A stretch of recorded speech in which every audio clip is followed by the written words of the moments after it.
Let There Be Carnage released last weekend in theaters and is the second installment in Sony's Spider-Man Connected Universe. It is the follow-up to 2018's Venom, which I thought was okay. Tom Hardy was really good in that movie, and he really seems to like the Venom character, which I appreciate, but the movie really does not have much else going for it, so it ended up as a pretty subpar superhero movie. I was, however, far more excited for this movie since I love Woody Harrelson, and I've waited for a while to see Carnage on the big screen, and I wasn't too disappointed. This movie has received a lot of hate, some of it warranted, some of it not. So in this video, I just want to go over my thoughts on this movie. I won't spoil anything until the very end, but I'll give a warning. And then at the end, I do plan to discuss the crazy Uncredited Scene, which I'm sure you've heard something about. So I'll just kind of test my thoughts on it. I'm not going to spoil it until I give a warning. And I'll discuss how I think it could affect future movies. But if you want to go into the movie completely blind, then I guess I wouldn't watch this review just because I'll vaguely discuss things that happen, but I will not spoil anything. So this movie, it will not ruin the movie for you in any way. So before I get into my thoughts on the movie, just make sure to like and subscribe and follow DM Reviews on Twitter. Link should be in the description. We're going to do some cool polls on there, and I posted my thoughts on this movie Saturday night, so because we waited a few days to post the review. So if you want to just, if you don't want to wait to hear thoughts on a lot of these movies, because most of them we do see pretty soon after they're released, just make sure to follow us there so you can kind of hear our thoughts more, and can ask us about that kind of thing, maybe even give video ideas. So make sure to follow the Twitter. And make sure to check out Demerit Commissions in the Discord server below for great thumbnails, profile pictures, phone backgrounds, and so much more. So first, this is pretty unusual for me, but I want to discuss the negatives first, which I really only plan on doing that when I have no positives for a movie, because I usually prefer to talk about what I liked first. But here I just want to kind of go over the negatives just so I can get to the positives, because I think there are a lot more positives, I think, than negatives, so I just want to get the negatives out of the way so then I can just praise this movie, because it deserves a lot of praise. So the main problem with this movie is the short runtime. It really spawns all of this movie's problems. It's only 90 minutes, and I think this movie really would have benefited from being 2 hours. So the first problem that this causes is that Eddie, like the last movie, is barely a character. Like, they don't give him much of a backstory. We don't know much about him. It's just Tom Hardy being this good that he's actually a solid hero. Cletus Cassidy's backstory is that he did not have a good family life. His dad was abusive, and while he definitely caused some of the problems there, it's definitely a lot of that is because of how abusive his dad was. If you had revealed that Eddie also had a troubled backstory and his dad was also abusive, you could have used that as like juxtaposition to Cletus, and it would have made Carnage a better villain. Where now he's just kind of like a normal serial killer almost, who just happens to have the symbiote. So I think I would have preferred if they really took that, added extra time in the movie, and really talked about Eddie's backstory. So then that really could have been used to explain how he is, why he is, and then that would have made Carnage a better villain too. So there was kind of poor CGI at times. This isn't because of the runtime, just there were a couple scenes where it's kind of noticeable, like especially with Venom, where it looked a bit off. But there are some great CGI. Like I thought Carnage looked pretty good, so it's hard to really complain. But there are definitely a lot of superhero movies that have had far better CGI. Another thing that the short runtime really hurts is Shriek. She's a character there. She's a love interest for Carnage, and she was really just there to motivate him. There could have been more to do with her and explain why her backstory is the way she is and why she has the powers that she has, when all they say is that she just has like these mutations, which could be a mutant. I think in the comics she is, but I don't think that's what they're going with here, because that is a Marvel property. This is Sony. But this could have showed why, if they added more time to the movie and explained her backstory, they could have explained why she loved Cletus and why she hates certain people as much as she does, because her vengeance is basically her entire character. There's one character she's very mad at. And while we understand why she hates her, we don't understand why she kept this grudge for so long. So I think if they had explained that would have helped a lot. So it's really all the negatives I have to say with the movie. I mean, there are going to be a couple things in the positive section where I discuss certain things that I would have liked better, but for the most part, those are really my only problems with the movie. Just, there are obviously a couple big ones there, so it is what it is. I don't know why they had a short runtime. It could have been a studio thing. It could have been that with a character like Carnage, you want maybe a fast-paced movie, and the movie is fast-paced, but not in a good way. It takes away, like things just move so quickly. The hate the movie gets with that is definitely warranted. It definitely moves way too fast for my liking, and I think for most people.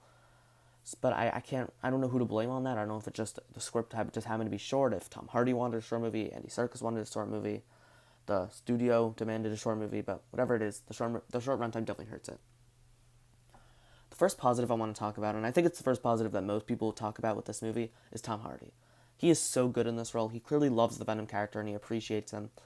And it's so infectious. You could see every time he's on screen, he's just so good. He knows exactly what he's doing. He knows just as much Just he knows how much charisma he has to bring to the role in each scene. Like this movie is very, it's not self-aware, but it's definitely much less serious than the first one. Like it knows what it is, and I think if Tom Hardy didn't take it as seriously as he does, like he plays into the seriousness while also being a part of how goofy the movie is, and he walks that line so perfectly, and he's so great in this role, and really one of the better leads a superhero movie has had. And I mean, I don't the last time I've seen a super movie that with as great a role, it's No Way Home. I mean Far From Home. I mean, Tom Holland's great, but I mean, you might even have to go back to like Endgame or something. Like it's really been a while since we've had a superhero movie with such great a lead.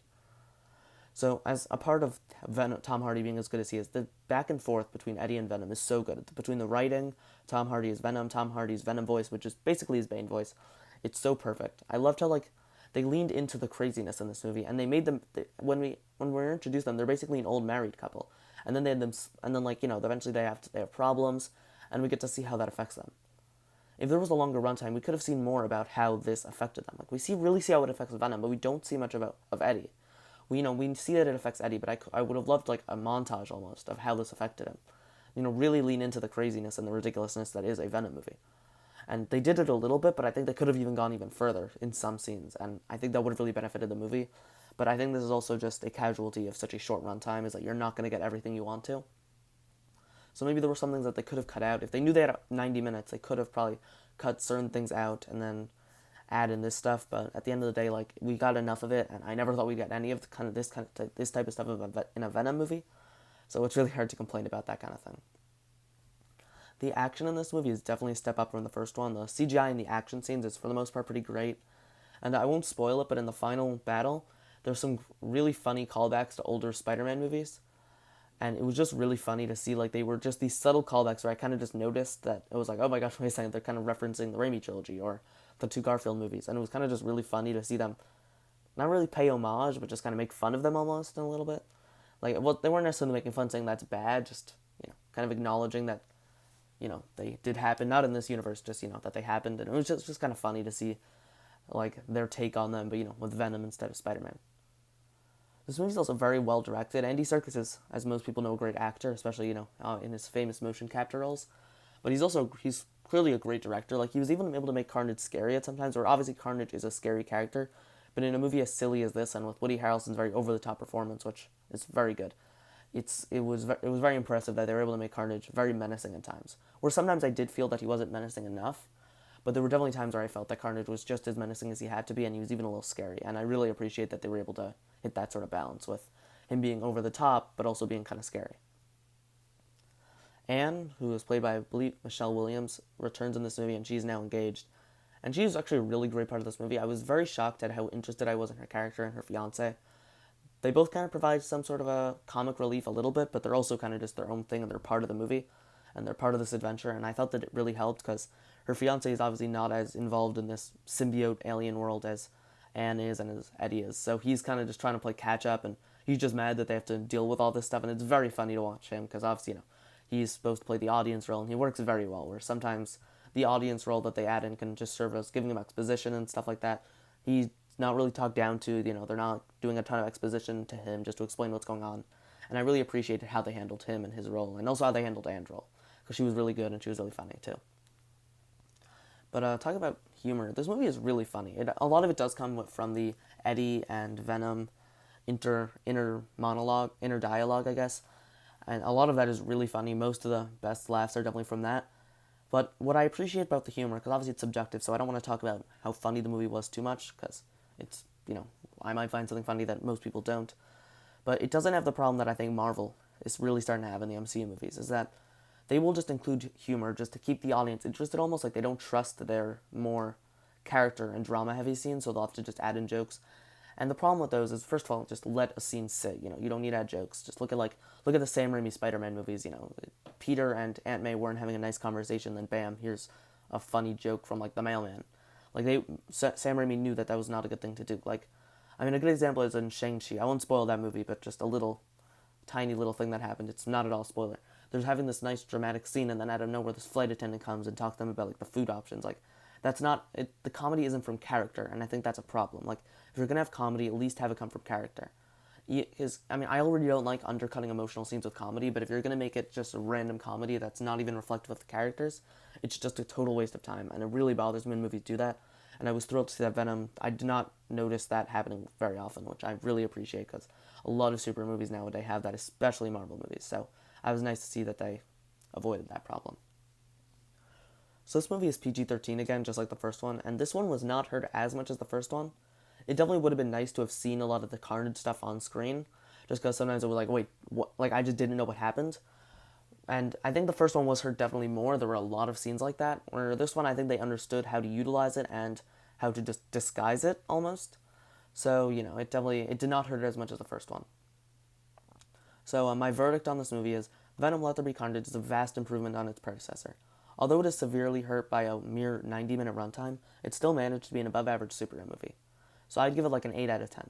It really is worth watching, and now I'm going to discuss the end credit scene. So if you don't want it spoiled, I recommend leaving the video and watching the movie now, and then you can come back and hear my thoughts on the end credit scene, because it is a huge end credit scene, and I don't want to be the one who spoils it. I made sure it should not be spoiled in the thumbnail or the tweet or anything like that. So just if you haven't seen the movie yet, just now is your warning. So the end credit scene. So hopefully you know about it if you're still here. So the end credit scene is basically, it takes place some time after Spider-Man Far From Home, I guess. So Eddie and Venom are still on their vacation on the beach or whatever, and they are just watching TV, and Venom says that he will show Eddie like the history of the symbiotes almost and what they've experienced, and then out of nowhere the environment starts changing around them, and then they are like Hawaii. They're not where they were before, and then on the TV you can see J.K. Simmons as J. Jonah Jameson from Far From Home. And then you see Tom Holland Spider-Man, and he's talking about how he's a menace and all the normal J. Jonah Jameson stuff. So, I love this end credit scene. Obviously, it's so cool that it seems like Venom's going to be in No Way Home, especially considering that Tom Hardy was caught in a No Way Home production hat, so he'll probably be in that movie. So it's obviously cool that he's going to be there, but I'm very worried that they're just going to make him a villain, because they had him, almost eating Spider-Man, through the TV. And I'm worried that this is just a cheap way to make him a villain, where, clearly he is not a bad person. Eddie's not a bad person. And I'm worried they're going to retcon some of this stuff, where, now they are having inner problems again, and stuff like that, where, I feel like we moved past that, at least for a while. So I'm worried that they're just going to misuse the character and not understand what happened in this movie. But obviously, I'm so excited to see Venom in No Way Home, or maybe this will just be a Venom 3 thing, where we don't see him in No Way Home, and then Tom Holland appears in Venom 3, which I guess could happen, but either way, I'm obviously very excited for the future, and I'm also very concerned because Marvel, it's the same concern I have with Alfred Molina coming back and Willem Dafoe, is that they're gonna almost ruin the characters. Well, it obviously never ruin it for me. I can just, the Spider-Man 2 will still exist even if they misuse Doc Ock. I hope that they don't misuse the character.